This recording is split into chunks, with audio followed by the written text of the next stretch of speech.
Hola a todos y a todas. Bienvenidos al curso de plantas de tratamiento de agua. Mi nombre es Margarita Hernández y seré la tutora de la primera parte de este curso durante el primer módulo que corresponde a agua potable. Bueno, ahora pasemos a los tipos de coagulantes. Como lo comentamos anteriormente, los coagulantes consisten en sales cargadas positivamente. Adicionalmente, que es importante aclarar, es que los coagulantes son sustancias inofensivas para la salud, ¿listo? Sin embargo, a medida que pues, la tecnología ha avanzado y todo esto del concepto de la sostenibilidad se ha afianzado mucho, sobre todo en esta parte de las infraestructuras de potabilización y saneamiento ambiental, pues se han también incursionado en el uso de sustancias netamente naturales. Entonces, hay coagulantes naturales que se han ensayado y han funcionado muy bien, como es la moringa. ¿Listo? La moringa sirve como coagulante. ¿Listo? Pero aquí vamos a ver, son los coagulantes, los productos químicos más utilizados. ¿Listo? En la potabilización del agua existen varios tipos de sustancias químicas y estas pueden ser, eh, por supuesto, utilizadas en el proceso de coagulación. Cada sustancia, listo, cada producto químico tiene asociadas unas ventajas, pero también unas desventajas, por lo cual el diseñador de este tipo de plantas debe considerar varios factores para seleccionar el coagulante más conveniente. ¿Cuáles son esos factores? Entonces, el primero es el de la efectividad del tipo de coagulante, ¿listo? Pero su efectividad depende mucho de la dosis que usted utilice, de la calidad y de la calidad del agua cruda, ¿listo? De aquí depende qué tipos o qué cantidad de sustancias es la que usted desea eliminar.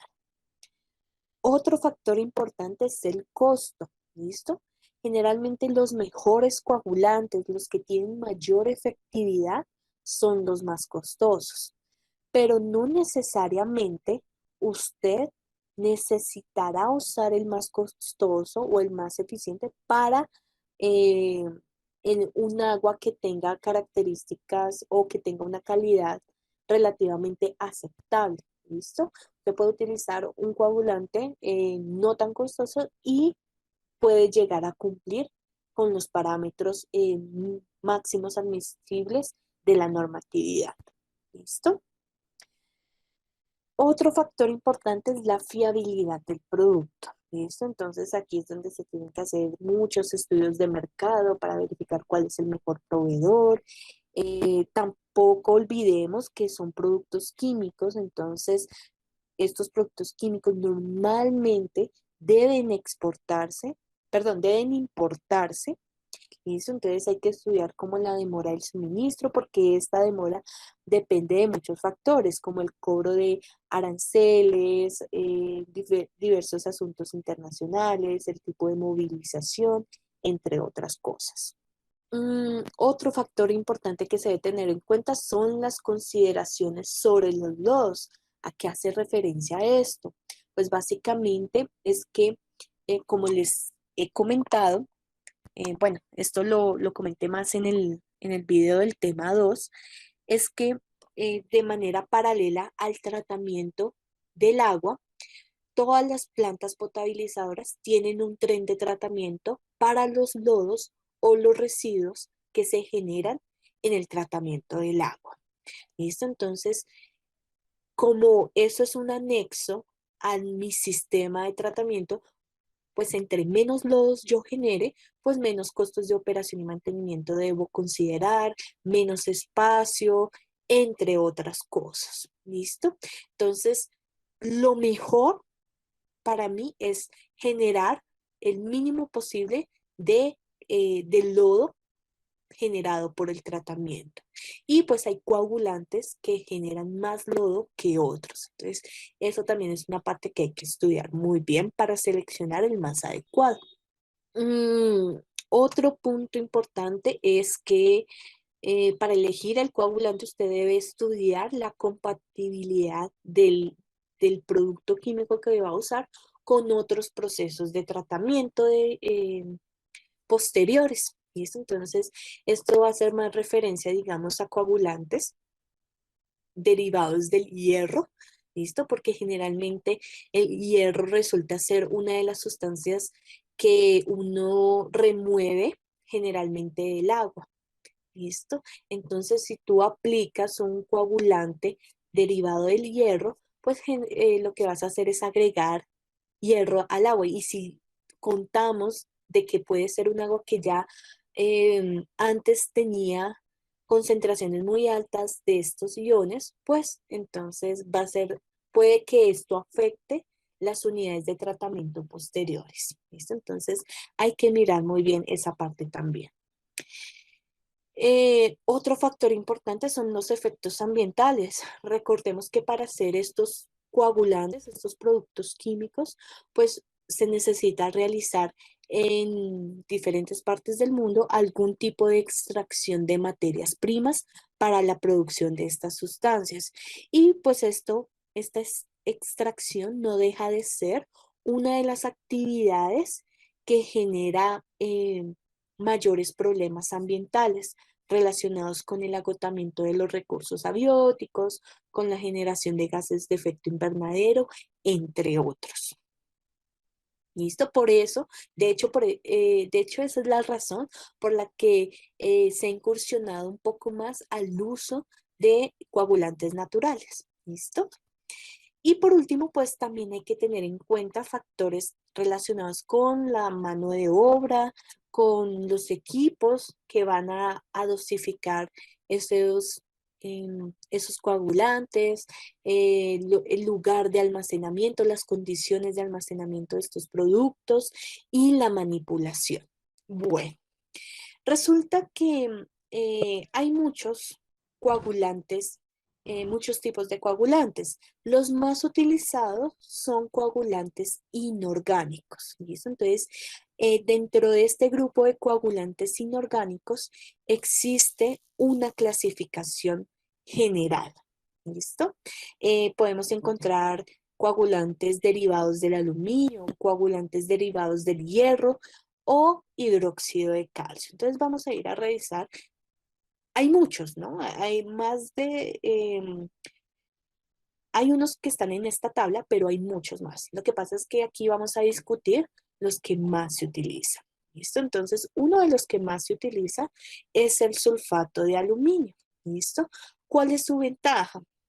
Que es muy fácil de manejar y de aplicar, entonces no requiere mano de obra sofisticada. Otra ventaja es que produce menos lodo que otro coagulante muy popular, que es el hidróxido de calcio. Y eh, hay que considerar algo.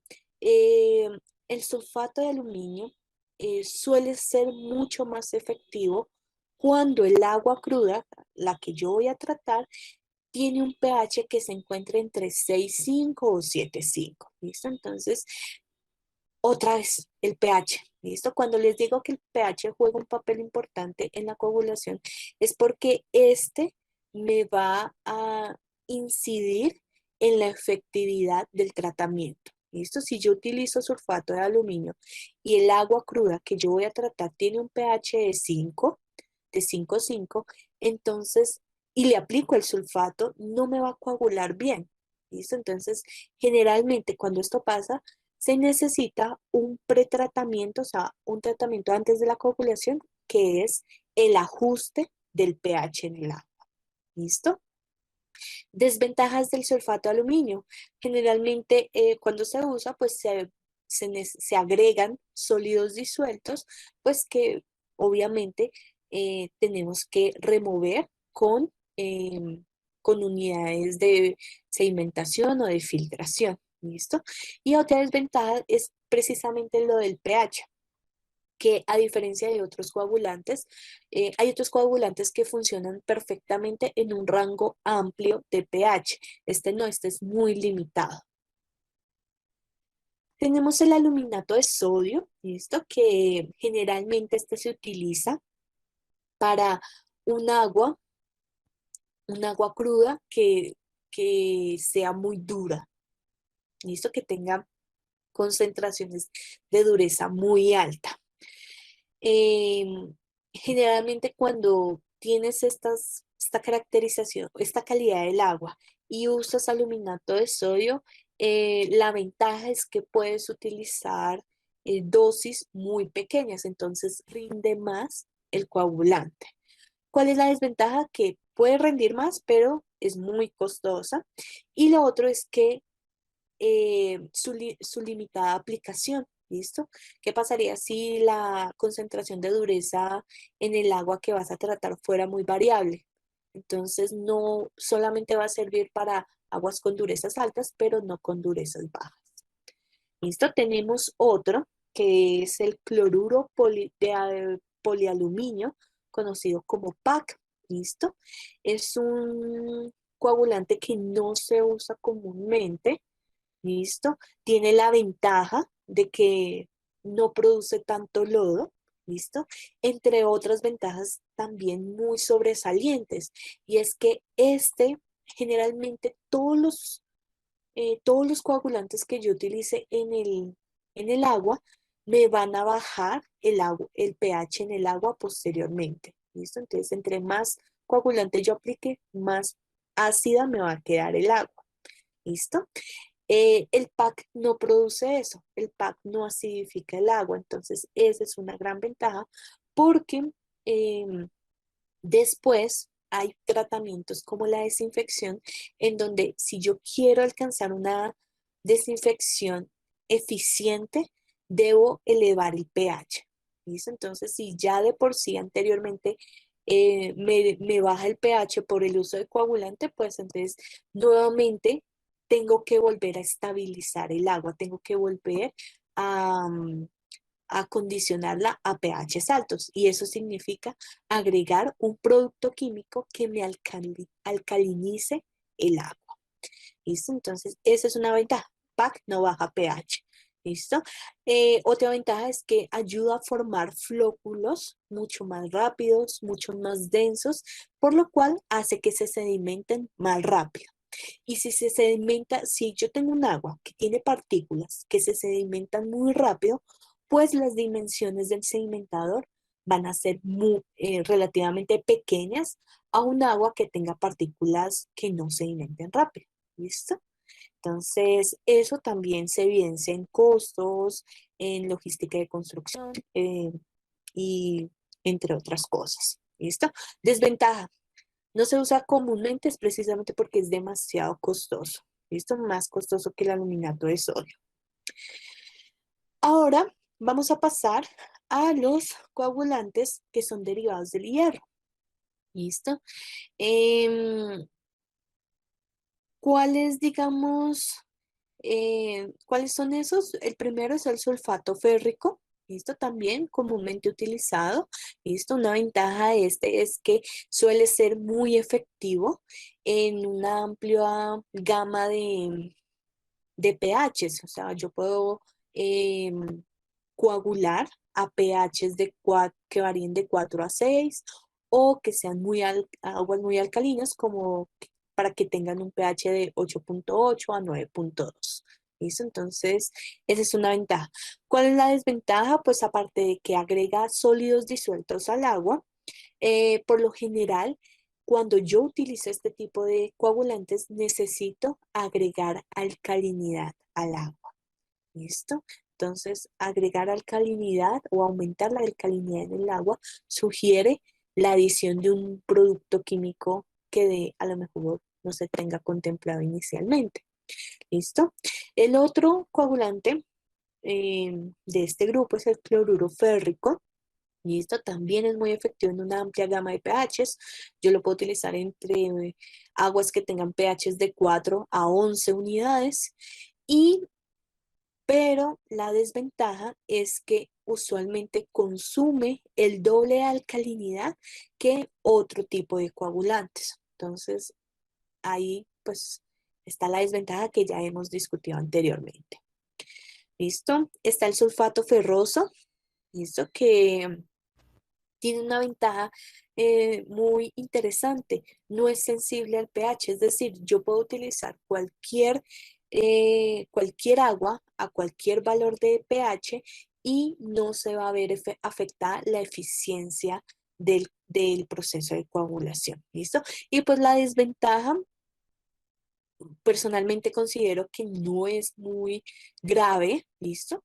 Porque se agregan sólidos disueltos al agua, pero si yo diseño muy bien mi sedimentador, pues no había ningún problema. Y mi filtro, pues no habría ningún problema con respecto a este inconveniente.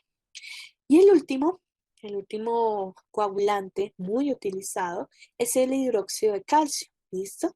Que es muy efectivo, no agrega sales al agua, pero tiene varias desventajas. La primera es que sí depende mucho del pH, o sea, este es demasiado exigente y funciona a un rango también limitado de pH. Lo segundo es que produce una gran cantidad de lodos, de residuos. ¿Listo? Entonces, para un proyecto que de pronto se encuentre en un lugar muy alejado de la ciudad, que no se tenga la logística adecuada, los costos de operación no sean suficientes, pues vamos a tener graves problemas en el manejo de estos residuos. ¿Listo? Y otra desventaja es que us- pues digamos que hay ciertos coagulantes en donde cada uno lo aplica para una dosis óptima. ¿Listo? Si uno se suele pasar de esa dosis óptima, digamos que las consecuencias no son tan graves a como si yo utilizara hidróxido de calcio. Si yo me paso, ¿listo? O sí, si yo me paso, entonces, pues esto finalmente va a dar como resultado una mala calidad del agua potable que sale de mi sistema de tratamiento. Bueno, hay unas consideraciones que se deben tener en cuenta y vamos a mencionarlas cada una. La primera es que cuando uno dosifica el coagulante, generalmente lo que va a producir, como les decía anteriormente, es que el pH baje, ¿listo? Esto debido a que hay una extracción de hidróxido en el agua.